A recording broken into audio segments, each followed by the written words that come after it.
राधे राधे। तो कल से सावन का महीना शुरू हो जाएगा और आप लोग जानते ही हैं कि लड्डू गोपाल जी की सेवा मौसम के अनुसार बदलते रहती है।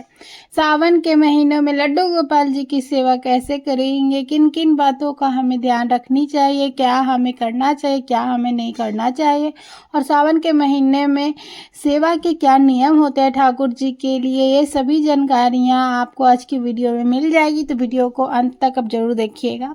देखिए, सुबह सुबह हम लड्डू गोपाल जी को जैसे रोजाना हमें जगाते हैं वैसे ही उनको जगा लेंगे। तो जो पात्र में आप स्नान करवाते हैं वो ठाकुर जी को पात्र ले लीजिएगा। तो उसके बाद आप ओम लिखकर या स्वस्तिक बनाकर या फूलों की आसन देकर भी लड्डू गोपाल को स्नान करवा सकते हैं। और उसके बाद देखिए, हमें सावन के महीने में लड्डू गोपाल जी को जब भी आप स्नान करवाएं तो आप सिंपल जल से भी स्नान करवा सकते हैं, लेकिन बीच बीच में आप लड्डू गोपाल जी को दही से स्नान करवाइएगा, पंचामृत से स्नान करवाइएगा। और सावन का महीना जो होता है वो बारिश का मौसम होता है और इस मौसम में लड्डू गोपाल जी काले पड़ जाते हैं और हम मनुष्य भी इस मौसम में काले पड़ जाते हैं। तो समय समय पर जैसे आप हफ्ते में एक बार, 10 दिन में एक बार, या आप जो तीज त्योहार आते हैं जैसे तीज आएगी, रक्षाबंधन आएगी, शिवरात्रि आएगी, सोमवार आएगा या फिर एकादशी आते हैं, उस दिन भी आप लड्डू गोपाल जी को दही से स्नान करवा दीजिएगा ताकि लड्डू गोपाल जी चमकते रहे और लड्डू गोपाल जी को शीतलता प्रदान हो। तो पहले दही से, फिर उसके बाद शुद्ध जल से भी स्नान आप करवा सकते हैं। जैसा कि मैंने आपको बताया था, रोजाना आप दही से स्नान ना करवाए तो 3-4 दिन पे भी आप स्नान करवा सकते हैं, और आप फिर या तीज त्योहार आएंगे उस पर भी कर सकते हैं। उसके बाद स्नान का जो जल है वो किसी भी पौधों में डाल दीजिएगा। और सावन के महीने में आप लड्डू गोपाल जी को रंग बिरंगी कलरफुल सी जो पोशाक आती है वो सुंदर सुंदर सी वो आप पहना दीजिएगा, और हरा रंग उनकी पोशाक में जरूर शामिल करिएगा क्योंकि जो सावन का महीना जो होता है वो हरे रंग माना जाता है। उसके बाद लड्डू गोपाल जी को चंदन जरूर लगाइएगा, चंदन सेवा जरूर प्रदान करिएगा, और लड्डू गोपाल जी को इत्र सेवा भी जरूर दीजिएगा। और देखिए, रोजाना ही लड्डू गोपाल जी को इत्र लगाते हैं, लेकिन सावन के महीने विशेष ध्यान रखना, इत्र हमें जरूर लगाना है। और उसके बाद देखिए, हम उनको विराजमान कर लेंगे, उनके स्थान पर विराजमान कर लेंगे, सुंदर से उनका श्रृंगार कर लेंगे। और सावन के महीने में अगर आपके पास गैया माता नहीं है तो आप लेकर आइएगा, और लड्डू गोपाल जी के पास में सावन के महीने में उनके आसपास गौ माता जरूर रखिएगा। जब हम लड्डू गोपाल जी की सेवा नहीं करते हैं तो गौ माता ही लड्डू गोपाल जी की सेवा करते हैं।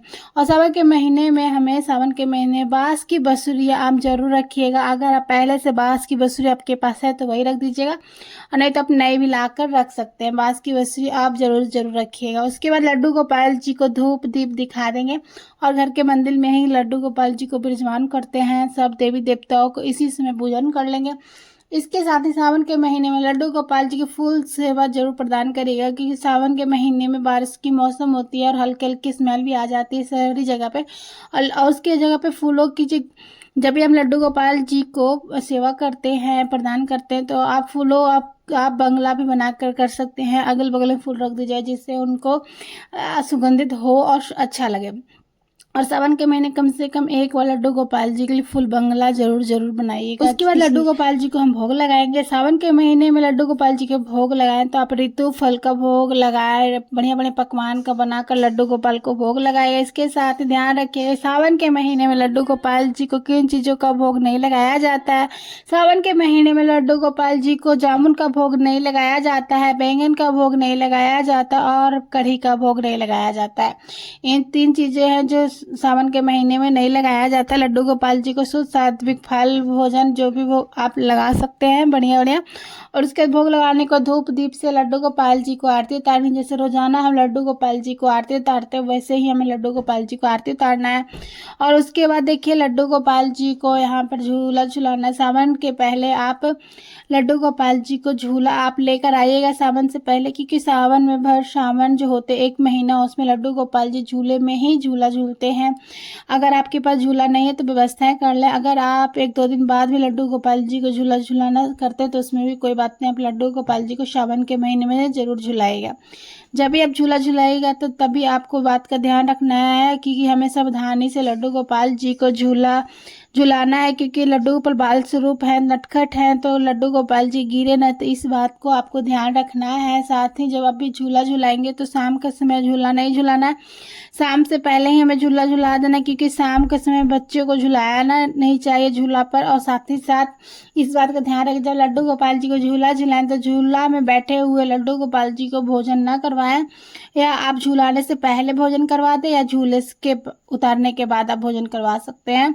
जैसा मैंने आपको बताया, अगर आपके पास झूला नहीं है तो झूला की व्यवस्था कर लीजिएगा, और रस्सी से भी आप घर पर झूला बना सकते हैं, बहुत आसानी से बना सकते हैं। फ्रेंड्स, सावन के महीने में लड्डू गोपाल जी की सेवा की क्या करना है क्या नहीं करना है, ये संपूर्ण जानकारी मैंने आपको आज की वीडियो में बता दी है।